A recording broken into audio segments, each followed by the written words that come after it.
ओम नमः शिवाय। दोस्तों, आज सुनाऊंगी हरियाली तीज की व्रत कथा। भगवान शिव ने पार्वती जी को उनके पुनर्जन्म के बारे में याद दिलाने के लिए यह कथा सुनाई थी। हरियाली तीज व्रत कथा इस प्रकार है। शिव जी कहते हैं, हे पार्वती, बहुत समय पहले की बात है। तुमने हिमालय पर मुझे वर के रूप में पाने के लिए घोर तप किया था।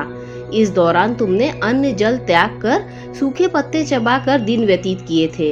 किसी भी मौसम की परवाह किए बिना तुमने निरंतर तप किया। तुम्हारी इस स्थिति को देखकर तुम्हारे पिता बहुत दुखी थे। ऐसी स्थिति में नारद जी तुम्हारे घर पधारे। जब तुम्हारे पिता ने नारद जी से उनके आगमन का कारण पूछा तो नारद जी बोले, हे गिरिराज, मैं भगवान विष्णु के भेजने पर यहाँ आया हूँ। आपकी कन्या की घोर तपस्या से प्रसन्न होकर वह उससे विवाह करना चाहते हैं। इस बारे में मैं आपकी राय जानना चाहता हूँ। नारद जी की बात सुनकर पर्वतराज अति प्रसन्नता के साथ बोले, हे नारद जी, यदि स्वयं भगवान विष्णु मेरी कन्या से विवाह करना चाहते हैं तो इससे बड़ी कोई बात नहीं हो सकती। मैं इस विवाह के लिए तैयार हूँ। फिर शिव जी पार्वती जी से कहते हैं, तुम्हारे पिता की स्वीकृति पाकर नारद जी विष्णु जी के पास गए और यह शुभ समाचार सुनाया। लेकिन जब तुम्हें इस विवाह के बारे में पता चला तो तुम्हें बहुत दुख हुआ।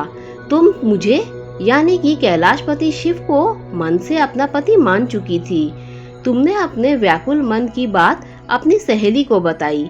तुम्हारी सहेली ने सुझाव दिया कि वह तुम्हें एक घनघोर वन में ले जाकर छुपा देगी। वहां रहकर तुम शिव जी को प्राप्त करने की साधना करना।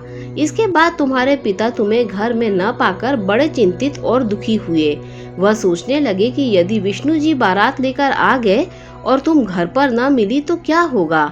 उन्होंने तुम्हारी खोज में धरती पाताल एक करवा दिए, लेकिन तुम न मिली। तुम वन में एक गुफा के भीतर मेरी आराधना में लीन थी।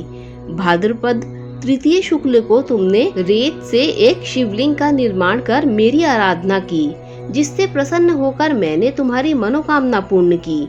इसके बाद तुमने अपने पिता से कहा कि पिताजी, मैंने अपने जीवन का लंबा समय भगवान शिव की तपस्या में बिताया है और भगवान शिव ने मेरी तपस्या से प्रसन्न होकर मुझे स्वीकार कर लिया है। अब मैं आपके साथ एक ही शर्त पर चलूंगी कि आप मेरा विवाह भगवान शिव के साथ ही करेंगे। पर्वतराज ने तुम्हारी इच्छा स्वीकार कर ली और तुम्हें घर वापस ले गए। कुछ समय बाद उन्होंने पूरे विधि विधान से हमारा विवाह किया।